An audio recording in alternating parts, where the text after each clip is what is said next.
Good evening and welcome to Face the Nation. I'm Unati Pakyashe, standing in for Clement Manyantela tonight. Coming up on the show, we continue to focus on the retrieval process of illegal mine workers in Stilfontein. This as phase 3. The final step to get illegal miners to surface is yet to get underway.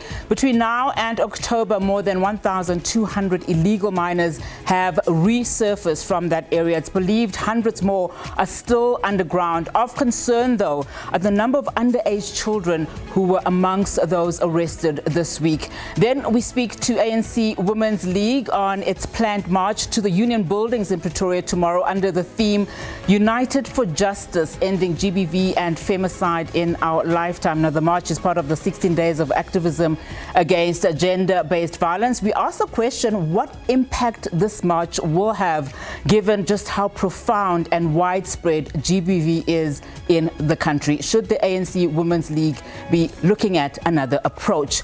And of course, Escom will also be joining us this evening for an update on its meter upgrade rollover project. Escom said that not only did it manage to convert so-called zero buyers, it also managed to update its prepaid customer base to an up-to-date figure of 7.25 million meters. That's all coming up on the show tonight. But first, my comment.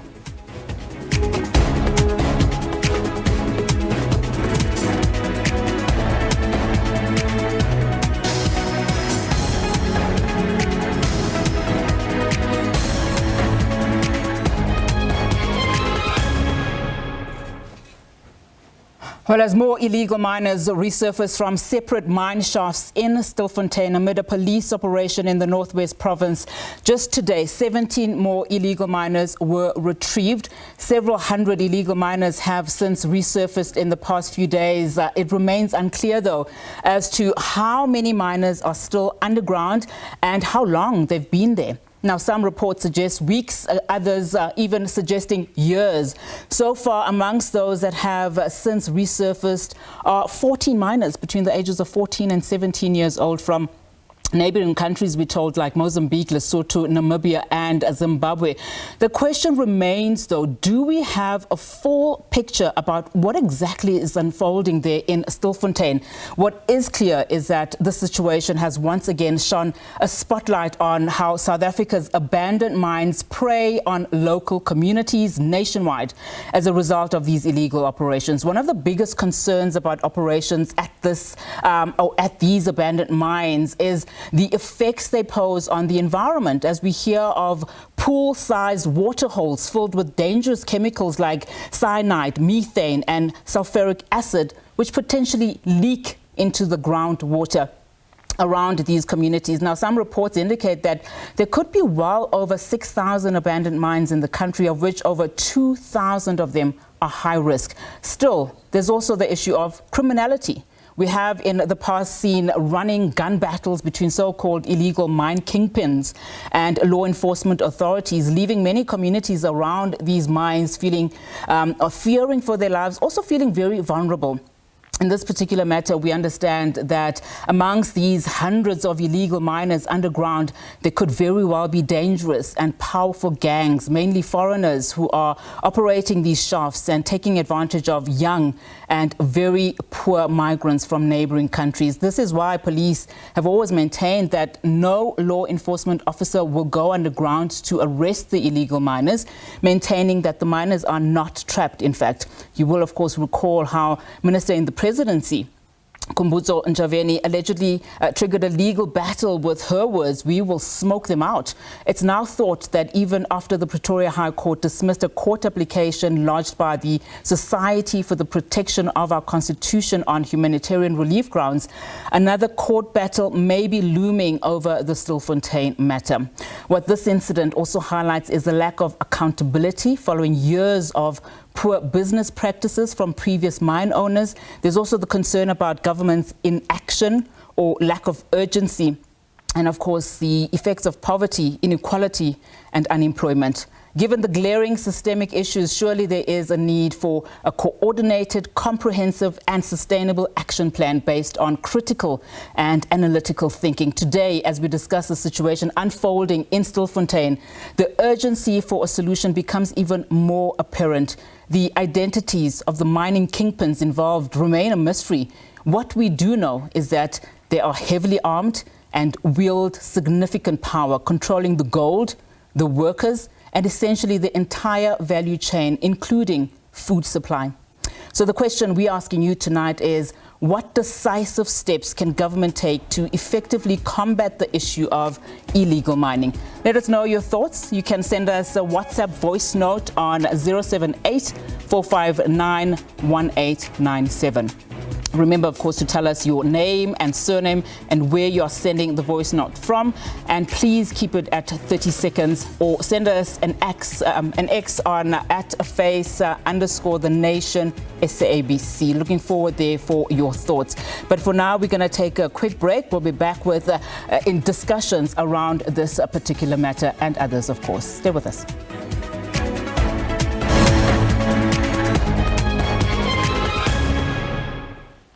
Welcome back. Well, this afternoon, 17 illegal miners emerged from 2 shafts in Stilfontein, identified by police as being from Lesotho, Zimbabwe and Mozambique.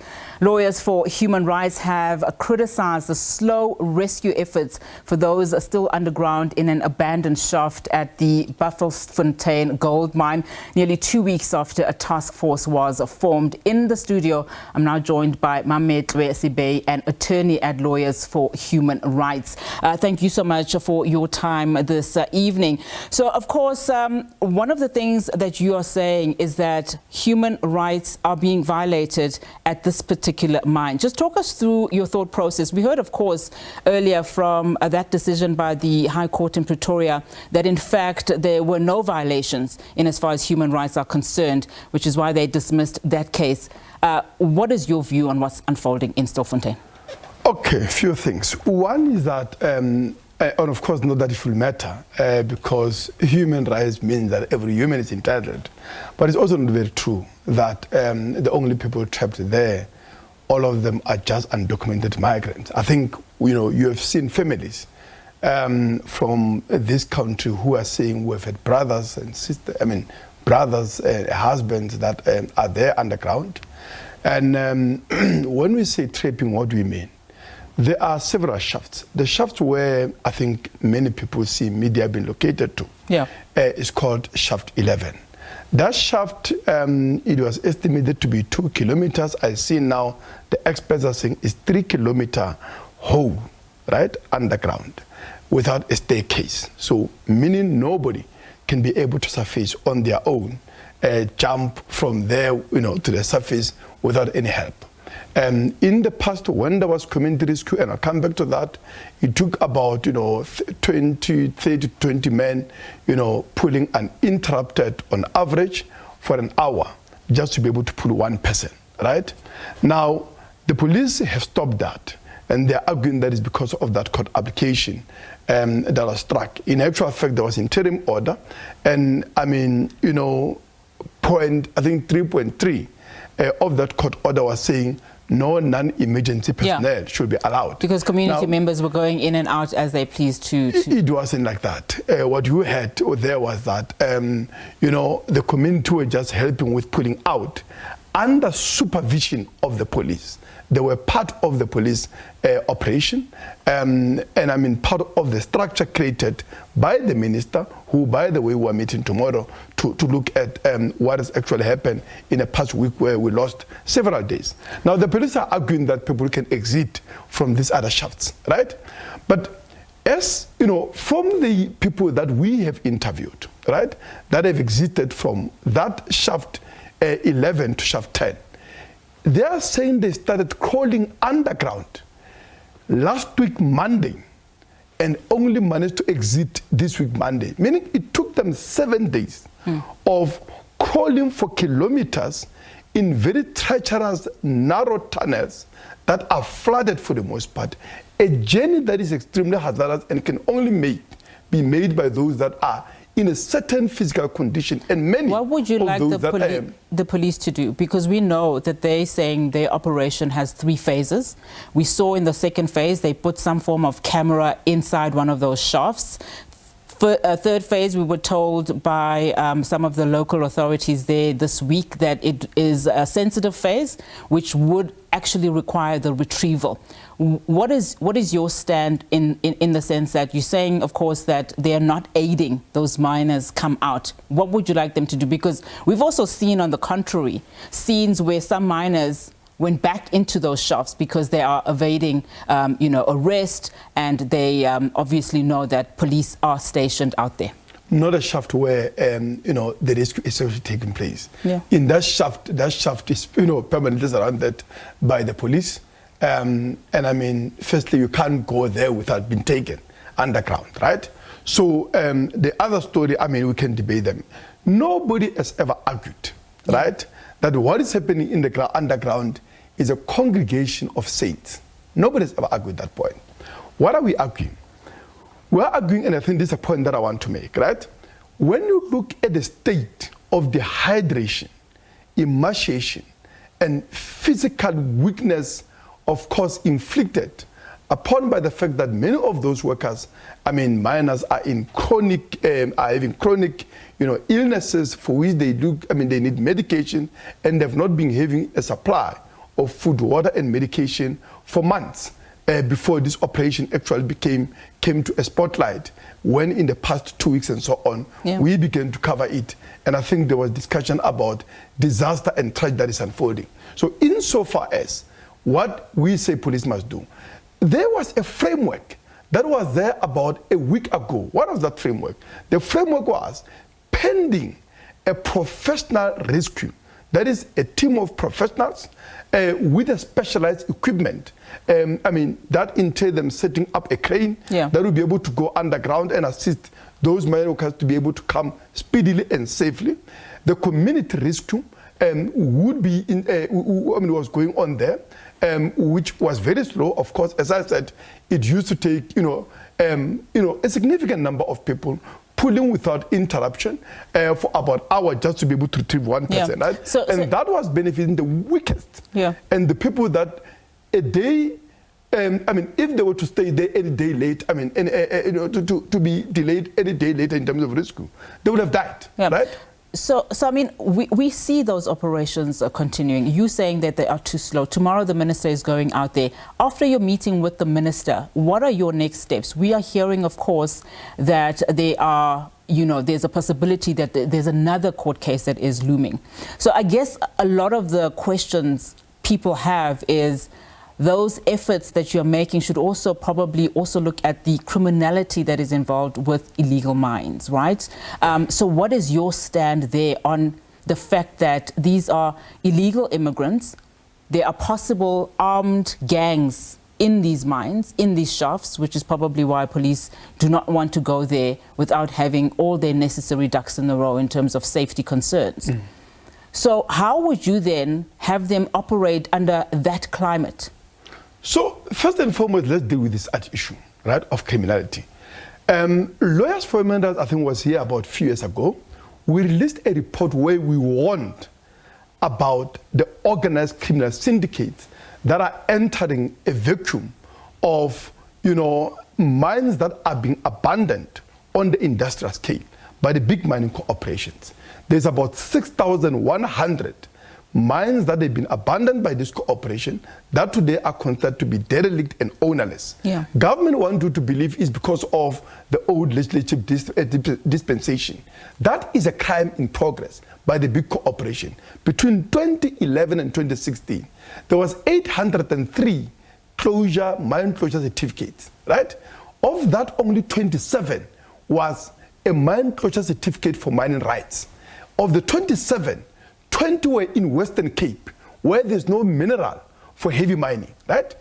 In provinces like Limpopo, Gauteng, and Mpumalanga, there was not even a single closure certificate, even as mines were being closed, right?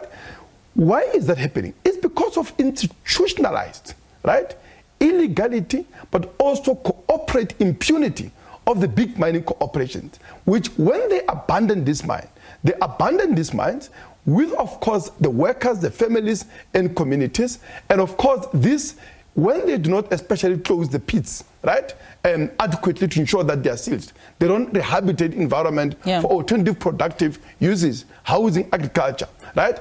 People then end up going into that, engaging, of course, in artisanal mining for minerals, to scavenge minerals that nobody wants, right? And because of lack of regulation, what do you have? Organized criminal gangs have taken advantage of that, and they've unleashed terror on these miners, their families, their communities, because what we are dealing with here is basically trading by extortion and force and violence. So do you think that government, in the form of the police, in the form of local government, as we've seen operating in the Northwest, are dealing with a systemic, complex issue that has gone on for years, unchecked, in a manner that is really counterproductive? Because what we will see after this particular incident in Stilfontein is, of the 6,000, perhaps the 2,000 that are dangerous or are at high risk operating too. Because what we don't know and what we don't talk about are, in fact, these armed gangs, these criminals. We're told that they control everything, the entire value chain, in terms of food, in terms of the resources, in terms of even the human capital. That some of these miners, these young children that were found in these mines, have been there for months on end, under the pretense that they were coming to work, to do artisanal work, not in mines, by the way, in factories. So is government going about it the right way? Because what we are seeing now is them saying that they're spending R1 million a day in these operations, when we are talking here about complex systemic issues that have gone unregulated for far too long. Government has created this crisis with the corporate impunity of the big mine that they've allowed, right? Where they've abdicated responsibility. But I also argue, and this is a question that you need to ask yourself, right? One is, how do you think these poorest miners, right, are able to transport billions worth of minerals from Stilfontein, from Gauteng, all the way from Limpopo to the ports in Durban and other coastal areas without any element of police involvement? That's the question we've got to ask ourselves. But secondly, there is no market for minerals in this country, right? These minerals are traded internationally, and the only people that are able to trade with internationally are people with licenses, which in this country are monopolized by the big companies. So we argue that there is clear conspiracy of corrupt elements within the state that are allowing and, of course, protecting these, networks of illicit trade on minerals, right? And this is obviously part of the bigger problem that where this artisanal mining are accounting for about 7.9 billion on illicit flows of minerals, right? The mining industry itself accounts for hundreds of billions of worth. I mean, Oxfam says in 2016, 300 minerals left silver and platinum mining in this country illicitly. Over 100 billion when it comes to iron ore. United Nations Convention on Trade and Development says this country is losing $62 billion worth of resources in illicit financial flows. That is over 1.1 trillion, right? Right? Every single year. I'm going to come and that is done by the big corporations. I want to go back to my original question that I think I've asked you several times. How will you then compel, your efforts now are on government to assist those miners underground. That process can happen at a similar pace as one where you compel government to work harder in terms of uncovering who is basically aiding and abetting these crimes that we are seeing. We've seen for many years in this country how gun-wielding illegal miners with powerful machinery, first of all, which also brings the question of how do these weapons land up in the hands of criminals. But be that as it may, can you not have these two parallel processes happen where the illegal mining is stopped, but at the same time, we uncover who these kingpins are, because as I've said earlier on, there is this another looming court case that is really focused at the illegal miners. We're bringing it. Let me just tell you what needs to happen, right? One is that we have about 100,000 artisanal miners in this country. Not every of those people are, of course, organized, criminal gangs, right? Those gangs are only there because lack of regulation means the industry is criminalized, right? It means access to capital and markets is monopolized by these networks of illicit, flows of minerals out of the country and so on. So how do you deal with it? It's the same way that we have dealt with industries that in the past, when they were criminalized, they end up, of course, right, conjuring up organized criminal elements. And taxi industry is one example of that, which epitomizes violence, organized criminality. I know that hundreds of people used to die violently in taxi violence, right, because of all of that. Now, we are still paying a price of that lack of regulation that took years. But of course, regulations mean today that violence is managed. We've been able to isolate organized criminals from those people who just want to make an honest living. So out of the 100,000, the overwhelming majority of the people are the people who are just desperate because of unemployment, because of poverty that has reached levels of hunger and starvation.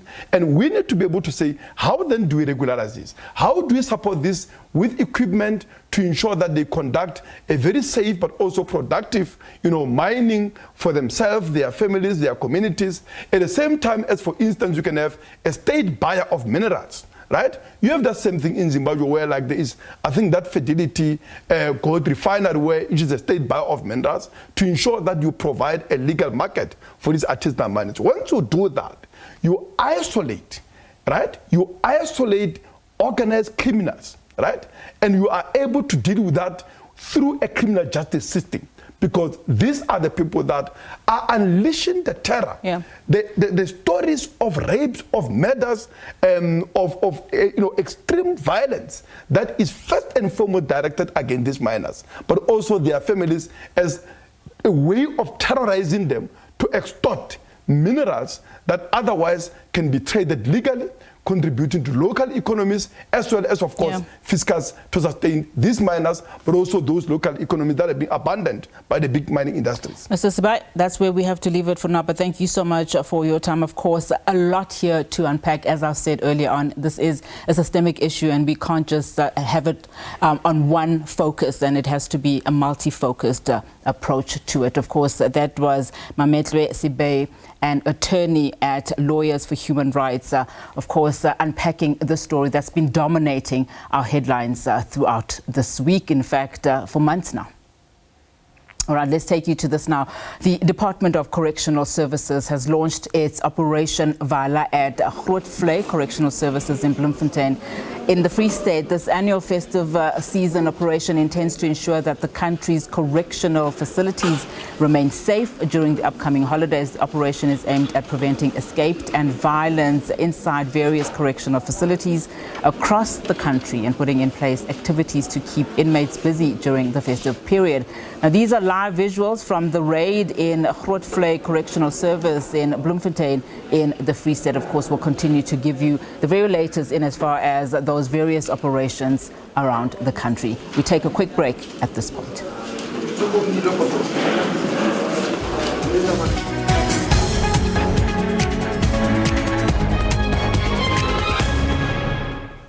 Welcome back. You're watching Face the Nation with me, Unathi Batyashe. Well, let's bring you to this now. The ANC Women's League will march to the Union Buildings in Pretoria tomorrow to deliver a memorandum to President Cyril Ramaphosa under the theme United for Justice, Ending GBV and Femicide in Our Lifetime. The march is part of the 16 days of activism against gender-based violence. The League demands stricter no-bail measures, mandatory training for police and judicial officials and increased funding for shelters and counselling centres. But are these marches enough to combat GBV? ANC Women's League Secretary-General Nokuthula Nqaba joins me now in a studio to discuss this further. Well, ma'am, thank you so much for your time this afternoon. Well, you've heard the question. Are these marches enough? Should the ANC Women's League not be focusing more on strategic interventions, given the fact that you are sitting around the table with key people that could make this change that we want to see? In fact, some criticism out there says, why are you marching against yourself? Thank you very much, and greetings to you and the viewers from home. Well, the significance of tomorrow's march, it is informed by the fact that we have done everything and anything at our disposal. We fully agree that the government is trying. The policies, the acts have been signed, even that of the National Council on GBV. But even so, after that, a lot has happened. The killing of the women is perpetuating, and the usage of guns in killing women, and many other ways of abuse against women is continuous. And we are saying maybe if we can take the actions that were taken by the women of 1956 and repeat it in 2024, but fighting against a different struggle of women oppressed from their families by their male counterparts in the form of an uncle, a father, the husband, or a partner for that matter. So it is for that reason that we felt that there might be no difference what is important from what happened in 1956, except that the challenges that they were faced then were different for that we are faced with today. But what is important is the collective approach of making sure that we invited many, if maybe not all, but many women formations within the pocket of our society, the civil society organization, other political parties that showed interest. It's for everyone. It does not have any gender limitations, no issues of race limitations. Everyone is invited because it affects all of us. It affects us from a working environment. It doesn't matter whether you hold a very high position in work. It doesn't matter in terms of the color. It knows no race, it knows no class in the society. It affects all of us. One would argue then, if you are going to be invoking the spirit of the women of 1956, then you would be aggressively pursuing legislative changes that already exist, by the way. But what we are currently seeing is we're seeing a system that in the main supports the perpetrator and really victimizes or re-victimizes the victim here. So should you not be focusing on those strategic, ventures in as far as pursuing the legislator very aggressively and making sure that we see those changes? Because even in the examples that you've made now in as far as who you're inviting to participate in the march with you, there's been so much strides that have been made by many activists in this front. But of course, it needs a different thinking. It needs also a coordinated effort. It is for that reason that we're declaring here that we're going there as a united force from the different corners of life in our country to express the view that if it did not affect you, or you haven't heard of any of your family being affected, but either way, do know that it will. Even if it's in a working environment, it does happen. Maybe let's reflect on the issue of the marching against our own government. To us, we look at it as in a situation where you are in a marriage environment. When you go to the family of your husband, your life partner abusing you, to report the situation that you are living under, do we then categorize that as marching against the family? So this is the very same situation. It us that advocate for the reviewing of the policies, the administration, the justice administration, which is the challenge that we are faced with on issues that have counted, that even the perpetrators, they get the bail from the prisons, even the parole, they get to be released. And that's why today you have something called a serial rapist, a serial killer. It is a confirmation that actually tells that whether you give them a parole or you give them the bail, they continuously doing the same thing. And something drastically to change the situation has to be introduced. And it is for that reason that we realize the need of marching and going to the president, because he's the one who spoke about the second pandemic of the GBV after the outbreak of the COVID-19. And I mean, I'm going to just close this discussion because I want to touch on other things as it relates to the ANC Women's League. But just on the GBV, we've seen many a conference, particularly spearheaded by the ANC, and some of these decisions that were taken in these conferences that speak to particularly not giving bail to rapists, as an example, or those who commit sexual assault to women and children and the likes. We've now seen a first of its kind national GBV report that was spearheaded by the Human Sciences Research Council, which paints a very grim picture. We've got all of these reports. We have the various civil societies that are fighting against gender-based violence. We have a president of the country who says gender-based violence is a pandemic, but we are heavily criticized as a society in this country because even the marches that we've seen being held are never to the scale that they ought to be, given the levels of violence meted out against our women and children. Well, we fully agree that there is a criticism in terms of the activities that we might be doing not being enough in terms of impacting meaningfully. But we're also aware of the HSRC statistics or the report that came out recently, which painted a picture of 7 million women that are being abused on a daily basis by their own partners in a form of a marriage environment or a life partner situation or arrangement. And this is happening even to the girl child that they are being abused from home by their relatives or their own fathers. And we do agree that indeed our responsibility is to ensure that we put more pressure to our government to make sure that we have a system that is not reactive in its approach, but developed an administration that would help us and reduce, if possible, eradicate issues of GBV and live in a country and in communities that we feel safe at any given time, where we feel comfortable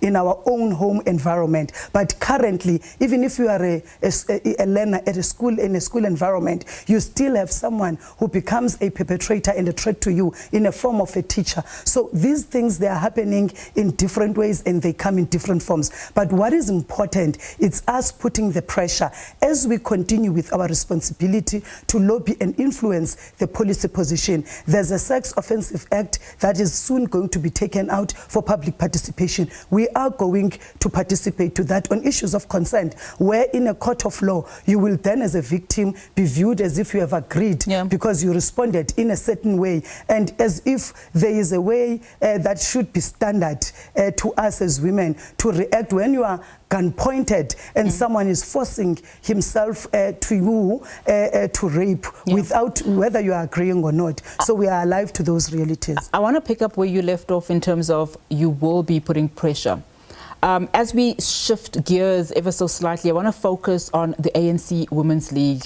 Over the past few years, you did come under heavy criticism in terms of not taking the plight of the women very seriously as a league, and thereby questioning the relevance of the ANC Women's League, especially in recent years, where you have been siding essentially with the accused, the perpetrators in this case, or alleged perpetrators, and not siding with the victim. But also other things in terms of just quarters in as far as women presence is concerned, not only within your own party, but also elsewhere and outside in society in South Africa. Given the opportunity and the platform this evening, what is the relevance of ANC Women's League? What is your purpose and what do you stand for? We understand of what happened in the past, that we were viewed as aligning ourselves by those that were found on the wrong side of the law. And we're trying to revive the ANC and also to revive its brand, which speaks to its relevancy and the importance of its existence and the formation of the Women's League. And that it is the full emancipation and also the full liberation of women and assist them to be empowered. That's why if you talk about issues of employment, we do jump to that space to say that women must be prioritized. We do jump to space of even the issues of local vendors in South Africa, which is the recent issue in our communities, that instead of those vendors to be closed, those women must be empowered, because that becomes their source of income. And out of that source of income, there comes a product of your caliber and also of someone else who holds a senior position somewhere, contributing to this country to be a better country. So we do have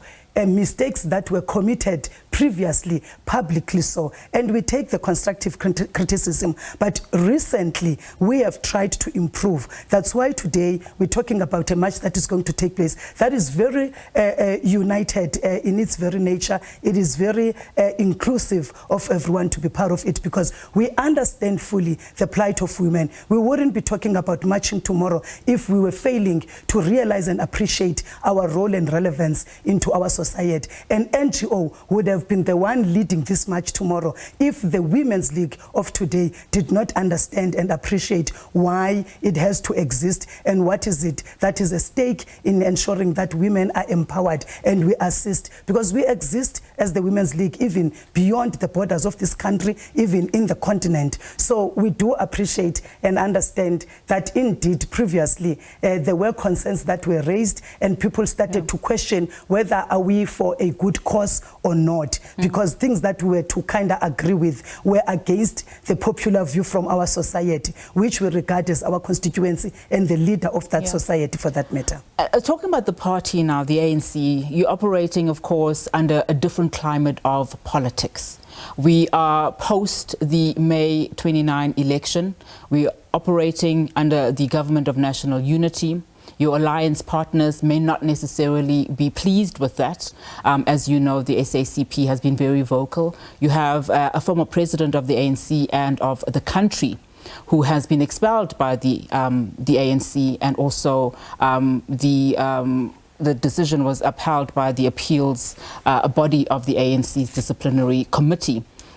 He maintains, though, that he is a member of the ANC and will be for time immemorial, I would presume, but also saying that he will change the face of the ANC going forward.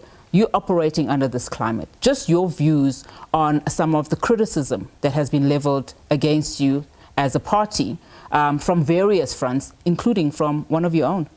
Okay.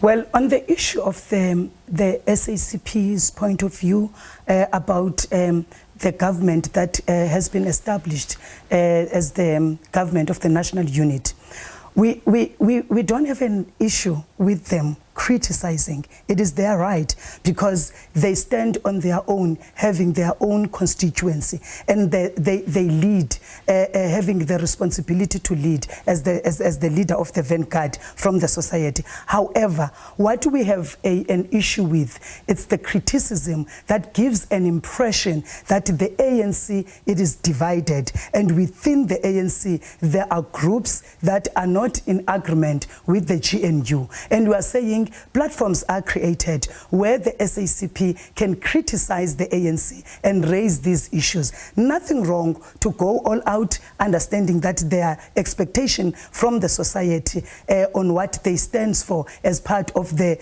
strategic alliance partner within the ANC.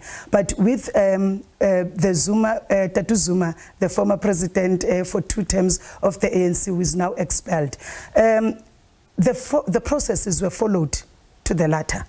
The constitution had to, we had to uphold the Constitution. And it is for that reason that Utatu Zuma was expelled. The opportunities were given to him. He was approached several times before even opening or establishing the new party. But unfortunately, he showed no interest to come back. And also, you can't leave the place that you called your home because there's an individual that you happen not to be comfortable with and you don't want to be led by, and therefore everything must collapse. As a leader that we respect and we look up highly to Utatu Zuma, who joined the ANC at the age of 17 years. So we didn't expect that, but because there are internal processes and he had all the powers to appeal internally if there were some areas where he was not comfortable with in terms of the treatment and otherwise. But unfortunately, how do you become a member of the ANC whilst you even contested and make us to be at 40% from the elections? And why do you then find comfort to claim to be a member of an organization that you stood against its purpose of existence, against its ideology, and you started something new altogether? So you become an opposition and you're saying, as an outsider, only then that will be able to correct your own organization that you relate to as your home. That thing, it's not possible, it's not there. How comfortable are you that the ANC is now on a right path? It is on a path of renewal. Everybody is talking, of course, about the next elections, that is the local government elections, where a number of concerns have been raised about the might of the MK party. It is the official opposition party, the third largest in the country. Yes, we're going towards local government election. The nice thing about this phase is that even those that are with us in the GNU arrangement, it's not as if they are new in the space of governing. They were given an opportunity at local government level. They might be new at least at national level. However, going to the local government election, we do appreciate the challenges that we are faced with as the movement. And we do know that indeed we didn't do well. And we take the issues that were raised by community members seriously so. And we are in a process of the self-correct. That's why today in the ANC we preach the gospel of renewal, reuniting and recruiting members to the folds of the organization, because we want to be ready come local government election in 2026. And we think and hope that from the mistakes that have been raised by community members, we are learning and we are ready to correct. Hence, in some municipality at metro level, there is a comfort of working closer with the ANC and given strategic position to hold in that process. Thank you very much. We have run out of time. Thank you so much, though, for your time and, of course, on those wide-ranging questions. ANC Women's League Secretary-General there, Nokuthula Nqaba, joining me in studio, of course, ahead of the ANC Women's League's march to the union buildings tomorrow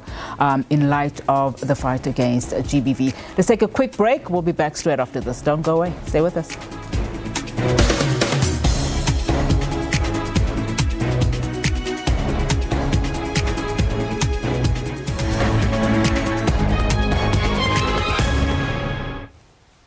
Welcome back. Let's continue here now. Escom has made significant progress in addressing the issue of non-paying customers, having reached out to 400,000 individuals as part of their efforts. The power utility says the introduction of a prepaid meter upgrade is a proactive step towards eliminating illegal electricity connections. Now, this initiative has reduced the number of customers who do not purchase electricity to 1.7 million. Escom Group Executive for Distribution, Monde Bala, joins us now via video link to discuss these developments. Thank you so much, Mr. Bala, for your time this evening.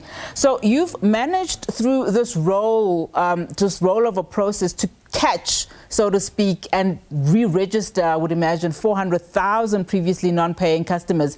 How significant is this, in terms of just your cost recovery and your bottom line, do you think? Unati, good evening, and good evening to the viewers. I think let me start off by saying thank you to the Escom guardians. These are the people that work as Escom that have actually assisted us to ensure that we managed to roll over all the customers that we have on our system to the new platform so that they can be able to continue to purchase and utilize electricity without any issues.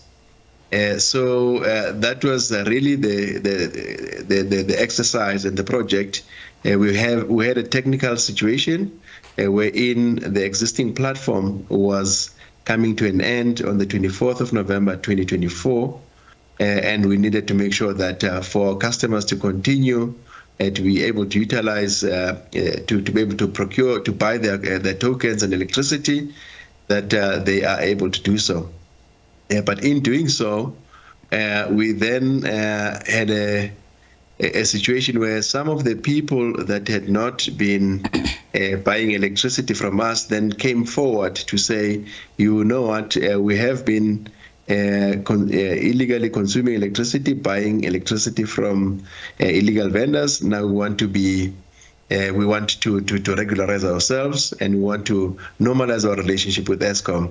And yes, those people added up to the number of 400,000. And we're absolutely grateful to those people for coming forward. And it will make a difference, I would imagine. So you've repeatedly said as Eskom that the introduction of the prepaid meter upgrade is a proactive step towards eliminating illegal electricity connections, as you've said.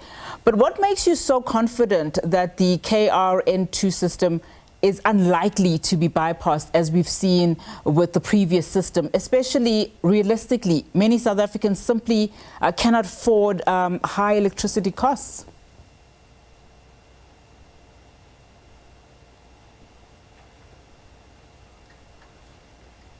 Mr. Bala, did you hear that? Can you please repeat the question, Onati? My apologies, I missed the question. I think there might be something with my network. So I'm asking about the KRN2 system. What makes you so confident that realistically that this system is not going to be bypassed like we've seen with the previous system, especially, Mr. Bala, because quite simply, South Africans can't afford the high electricity costs. We know, of course, you also have approached NERSA for another tariff hike. Yes, ma'am. So in terms of the rollout of the KRN2, again, it was necessitated by just how the system was designed. So it's something that we had to do to make sure that people continue to be able to buy electricity and use electricity.